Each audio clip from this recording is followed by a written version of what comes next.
أبو حيان الأندلسي. مين أبو حيان الأندلسي؟ طيب يمكن النهارده إن شاء الله هنشرح بحر المضارع، وبمناسبة بحر المضارع زي ما قلنا بندي معلومة للتعريف لشاعر من شعراء مثلا الأصول القديمة نتعرف بيه، وطالما هنقطع شعره. أبو حيان الأندلسي هو محمد بن يوسف بن علي بن يوسف بن حيان الغرناطي الأندلسي، من كبار العلماء بالعربية والتفسير والحديث والتراجم واللغات. ولد في إحدى جهات غرناطة ورحل إلى ملقا. وطبعا أنا ملقا بحثت عنها لأن كنت بحسب إن هي ملطة.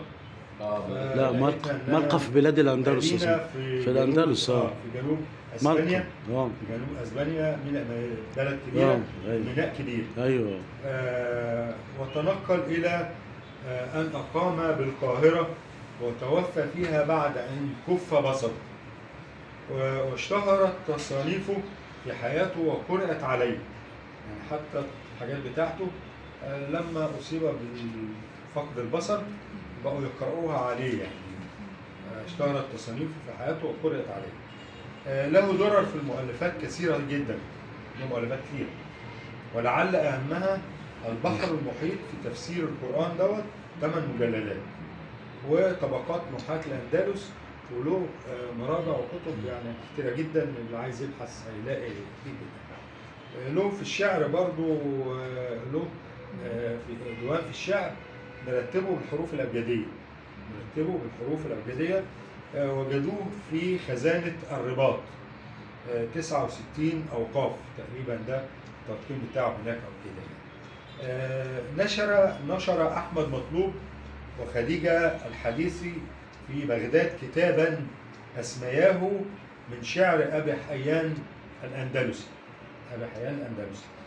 طيب أبو حيان الأندلسي مش هو أبو حيان التوحيدي، عشان ممكن الناس تخلط بين الاثنين. أبو حيان التوحيدي هو علي بن محمد بن عباس توحيدي، ده غيره. عشان بس ايه كلمة أبو حيان دي خلطت بين الناس يعني. علي بن محمد بن عباس توحيدي عاش في القرن الرابع الهجري وتوفى سنة 414 هجرية، ده التوحيد. الثاني في الأندلسي في القرن السادس الهجري وتوفى 745.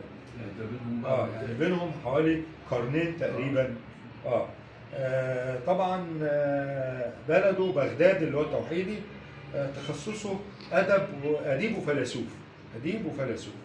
يمكن سبب الخلط هو تشابه الكنية أبو حيان.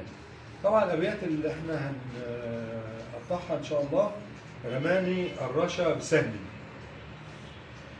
الرشا بسهم مصيب به فؤادي.